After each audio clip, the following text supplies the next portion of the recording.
Hi, welcome back, guys.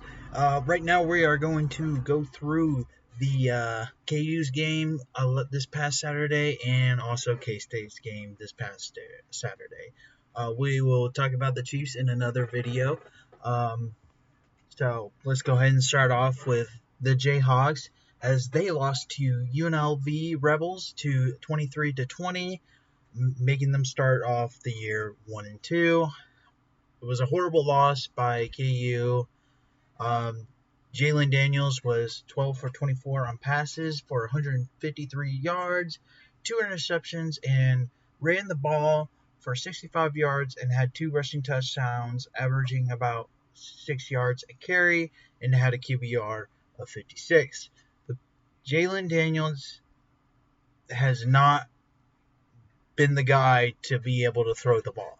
He can run with the ball 100%, but looking at KU's offense, he's not a guy that can throw that ball.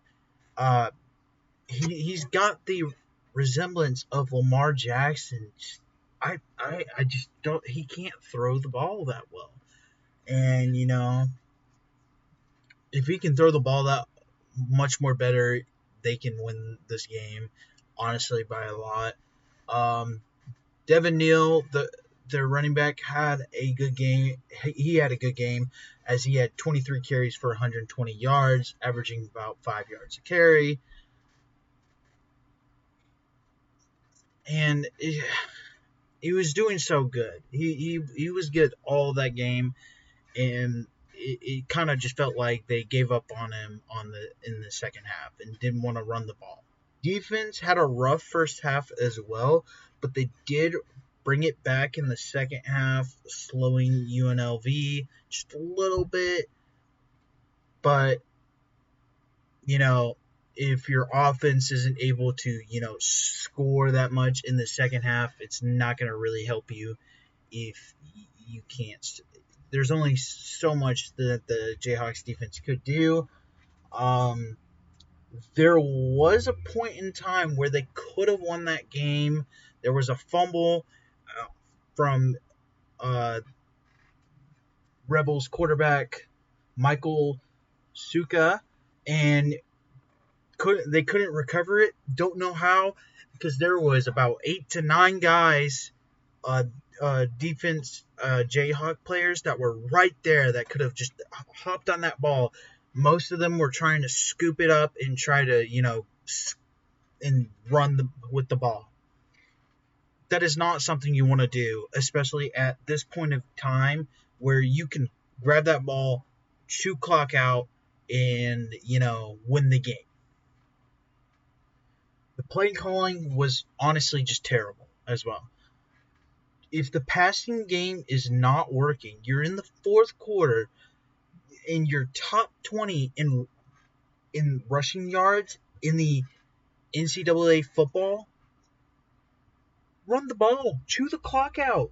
Jayhawks had the lead all the way until fourth quarter, like towards mid fourth quarter, somewhere around there.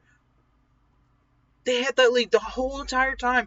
Could have ran the clock out, but they were trying to pass it and just doing too much. You have one of the best running backs in the Big 12 right now, and probably one of the best in NCAA football right now. So, tomorrow, the Jayhawks will play West Virginia, and if they keep playing how they're playing right now, I don't see them winning this game. And I don't see them winning another game for a while.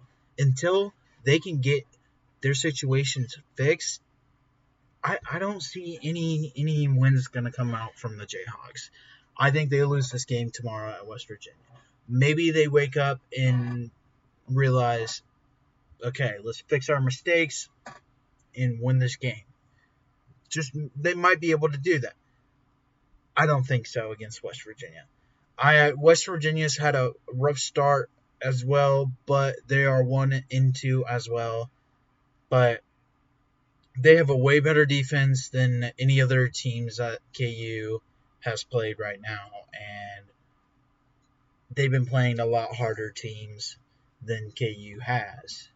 So, Um, but anyways, don't think KU is gonna win tomorrow. Moving on to K State as they won their game, beating Arizona 31-7, starting the year 3-0. They are now ranked 13th, close to being ranked in the top 10. I do think they're about a top 10 team. Uh, my only questions is, can they beat the tougher teams besides Arizona? We shall see, as they will play um, after they play BYU tomorrow. They will play Oklahoma State next, which is going to be a big game, and we'll see how that game goes next week.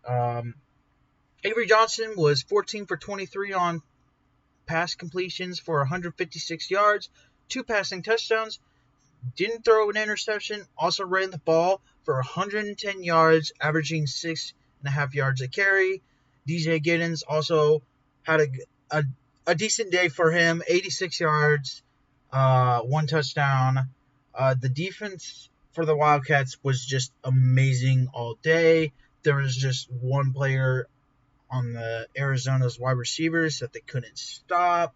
And that was McMillan, and he's a really good wide receiver. I think that guy is going to go pro. Uh, I don't think he'll be like a first round pick. He'll probably be a second or third, but he does look good.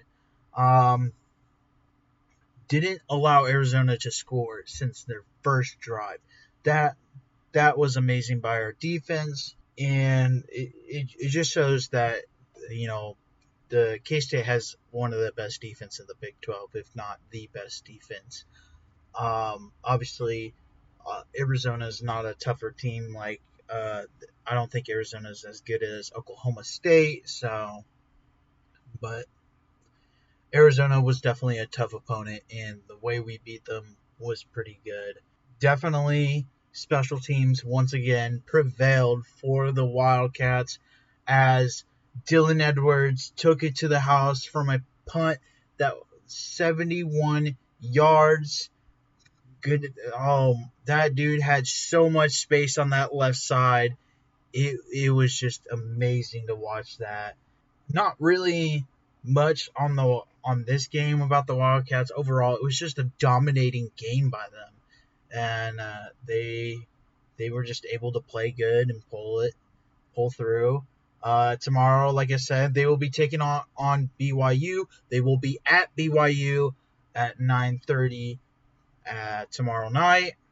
Uh, I think we will win this game no matter what. I think we will dominate them.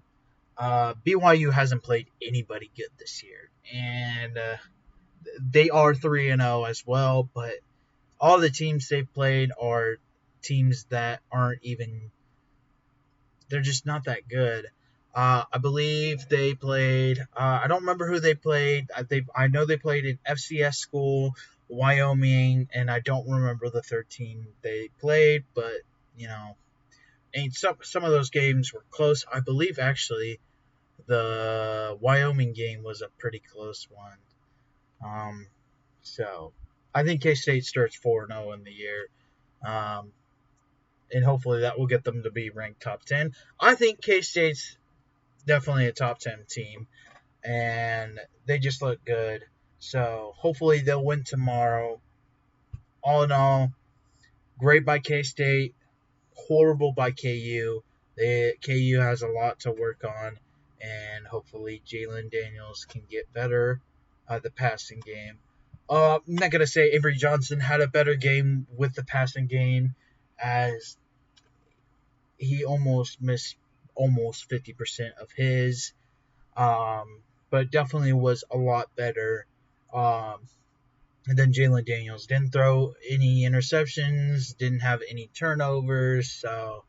So far, no injuries by both the teams, at least none to my knowledge. Uh, they both teams look healthy. Will there be any changes in the rosters or any moves? Like, is anybody else going to be starting?